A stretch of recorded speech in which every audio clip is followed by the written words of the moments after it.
ओम शांति। मीठे बच्चे, अब पुण्य आत्मा बनने के लिए परम शिक्षक की शिक्षाओं को धारण करो। पाप कर्मों के खाते को योग द्वारा चुकता करो। प्रसन्न मोस्ट बिलव्ड बाप में भी कई बच्चों को कभी कभी संचय उड़ जाता है। क्यों और कब? उत्तर: बच्चे जब किसी की बातों में आ जाते, संग दोष में आने से ही संचय उठता है। यहाँ से बाहर गए तो यहाँ की यहाँ रही, ऐसा भूल जाते हैं।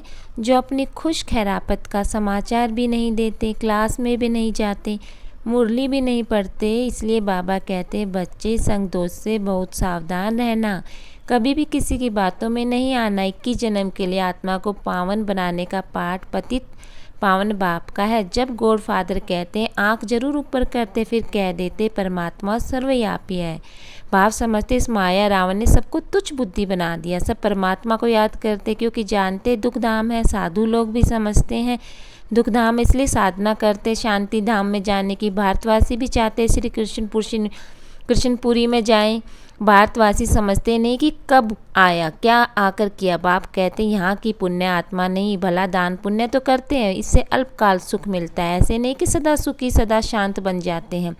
दुख धाम में सदा शांति रहती है, घर में शांति नहीं रहती, कोई ना कोई झगड़ा रहता है दुख धाम में। इसलिए परम पिता परमात्मा को पुकारते हैं। आत्मा जब शरीर से अलग शांत है तो राजा ही नहीं कर सकती। पहले तो जरूर स्वीट होम जाना पड़े तो जरूर स्वीट बाबा चाहिए। बाप समझाते हैं भारतवासियों, मेरा जन्म भी भारत का ही है। मैं आया हूँ भारत में, तुमको यह भी पता नहीं कि बाप पहले कब आए थे। आकर भारत को बेगर से प्रिंस बनाया। तुम मेरी जयंती बनाते हो, श्रीमत से श्रेष्ठ अथवा ब्राह्मण देवता बनते। वर्ण से भी भारत के थे और धर्मों के साथ भी ब्राह्मण वन, फिर देवता वन, फिर क्षत्रिय वन। ये ऑल राउंड हुआ ना, औरों को इन वर्णों में नहीं ला सकते। विराट स्वरूप में भी वर्ण दिखाते। ब्राह्मण वन ईश्वर वन है, इसमें तुम आकर बाप के बच्चे बनते हो। प्रजापिता ब्रह्मा के बच्चे तुम बीके हो। जैसे क्राइस्ट कृष्ण का जिस्मानी बाप हुआ रूहानी बाप सभी का एक है, वह निराकार बाप आकर साकार शरीर का लोन लेते हैं। श्री कृष्ण को खड़ाइयो आदि रख पूजा करेंगे। शिव बाबा कहते मेरे तो न चरण न खड़ाइयो, हम माताओं को अपने चरणों पर कैसे झुकाऊं। बाप जानते बच्चे बहुत थके हैं, बच्चों का थक आकर मिटाते हैं। एक तो रावण तुमको दुख देते हैं, फिर गर्भ जेल में धर्मराज तुमको सजा। जो पाप किए उनका साक्षात्कार कराते। सतयुग में तो गर्भ महल होता है अथवा क्षीर सागर कहो दिखाते। क्षीर सागर में श्री कृष्ण अंगूठा चूसते हैं, पीपल के पत्ते पर बैठे हैं, वह गर्भ सागर। द्वापर कलयुग में गर्भ जेल, अंदर पापों की सजा मिलती है। माया का राज्य है 63 जन्म गर्भ जेल में जाना, फिर वहाँ गर्भ महल में 21 जन्म बड़े आराम से रहते हैं।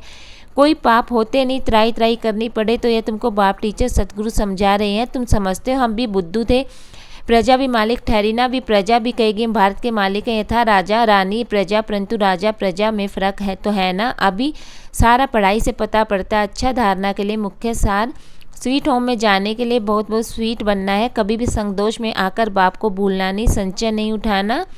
अंतिम विनाश की सीन देखने के लिए पक्का ब्राह्मण सर्विसेबल बनना है। बाप का बनकर बाप की बदनामी नहीं करनी।